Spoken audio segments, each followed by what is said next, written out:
The current supreme leader, who is the son of the former supreme leader, the son of Kamani, that is the current supreme leader now, has started again. He has started just like his father. Just like his father, he has started again. He just made a very serious threat now that that all these Gulf nations, that US can never have peace again in any of those Gulf nations, that those Gulf nations can never be safe haven again for US. This is a very big threat. You know what US, you know why US is what they are? It's because of their public relation, their PR, and it's because of the different bases they have in all the regions of the world, especially the Gulf nations. US is what they are because of their base, because of their bases in most of these Gulf nations.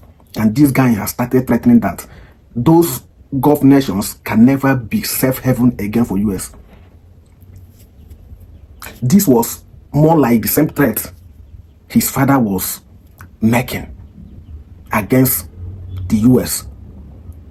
That US can never, that US troops can never enter the Gulf nation, enter the Middle East. That especially Iran. That if US soldiers should enter Iran, that he's going to slap a hell out of US military. That was the normal threat. That was the exact threat the father of this new supreme leader, who was the former supreme leader, was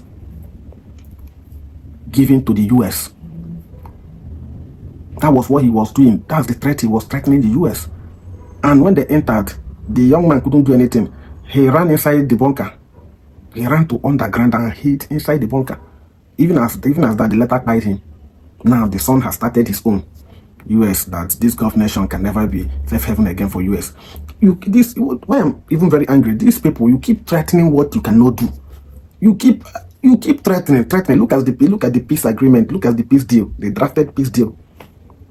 You're begging for US to open the Strait of Hormuz to allow you, probably to continue selling your oil. There was a time you closed the Strait of Hormuz thinking you've gotten US, thinking you've choked US. But look at what happened. US at the end of the day clamped you people back, clamped you down by seizing almost all your seaport, by stopping ships from entering your seaport and leaving your seaport, by even blocking the other end of the Strait of Hormuz, thereby crippling your economy. Now you started again. You started threatening again.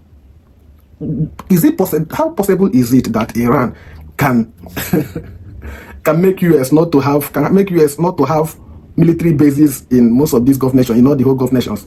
Do you know that even US can have military base in Iran?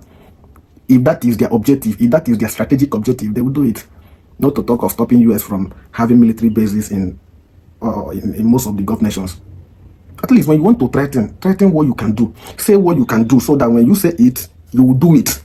And when you do it, even the US and people that are looking up to you will take you serious, will be afraid of you. But when you threaten, at the end of the day, the thing will backfire. You'll be rubbish.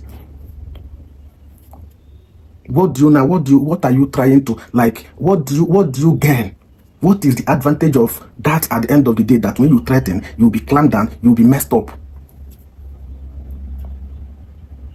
These guys should calm down, or you're still a very young man. Starting to threaten US is the worst mistake you can do. Yeah. A lot of people that are very sentimental, that are too emotional in this type of issues, when it comes to this type of issue, I know they will disagree, and they will go to the comment section and start, arguing and stating what cannot be attributed to the real thing happening. They will go now and stating something that is not even the fact, something that can be attributed to the real point of contention. But I don't care. The truth remains the truth. This guy should shut his mouth if I were him. That does not mean you're a coward. Be very strategic. Don't talk much.